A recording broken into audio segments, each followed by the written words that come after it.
Microcampus is a 28-day experience where a group of 8th graders go to a small village in the province of Yunnan, China. During these 28 days, I studied the local architecture of Xizhou. I decided to choose this topic because I have always been interested in architecture, but I never had the chance to learn about it. While studying the impact of the historical events on the architecture of Xizhou, one must consider the impact of the land reform, the Cultural Revolution, and the Reform and Opening. The land reform, or also known as the Agrarian Reform Law, started in 1950 and ended in 1953.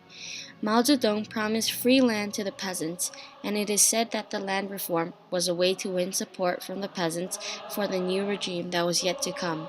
During the time of the land reform, the land of the landlords were confiscated and redistributed to peasants. This was the first step towards the industrialization of China. According to Ms. Zhang, a lady who lives in one of the houses at Dong'anmen, during the land reform, her family did not think much about it. The land reform was something that the whole country did. Also, they did not have a choice because it was the government's policy. During that time, her family was not an extremely wealthy family, so they got to keep one room of their house. The rest of her house was distributed to the peasants. Their house became a place where people would work and make clothing. After the Cultural Revolution ended, the people moved out of her house and stayed in another living quarters. The second point that has affected architecture in Xizhou is the Cultural Revolution. It started in 1966 when China's communist leader Mao Zedong was afraid China would fall into the path of the Soviet model. Mao was also determined to ensure his authority over the government. Chairman Mao directed this movement towards China's youth to rid of the Western components in the nation. The Cultural Revolution went on until Mao Zedong's death in 1976. The Red Guards wanted to destroy everything that represented any Western ideas or artwork. They were thought of as humiliation towards China.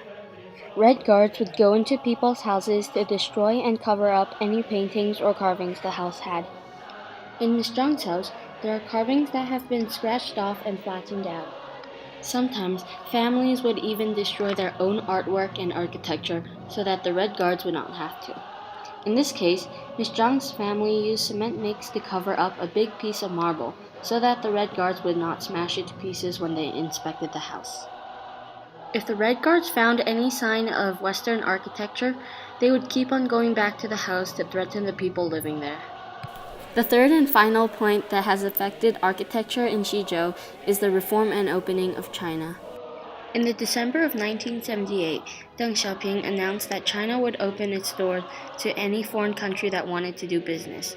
From that point on, many businesses in China were privatized and no longer owned by the government. Ms. Zhang's house was impacted by the Reform and Opening. During the Cultural Revolution, they would not have access to private businesses or farm animals. All of that would belong to the government. In this picture is fresh cheese drying on a rack in Ms. Zhang's house. Now, her family owns 3 cows as their private animals. The cows provide milk for the cheese that they make and sell as a family business. As a result of the Reform and Opening, Ms. Zhang's family now sells many different items as a private business. By talking to Mr. Qi, Ms. Zhang, and many other locals, I have learned that while studying the impact of the historical events on the architecture of Xizhou, one must consider the impact of the land reform, the Cultural Revolution, and the Reform and Opening. In the past month, this journey has taught me more than I ever could have learned in my comfort zone. This is something I will be thankful for in times way beyond 8th grade.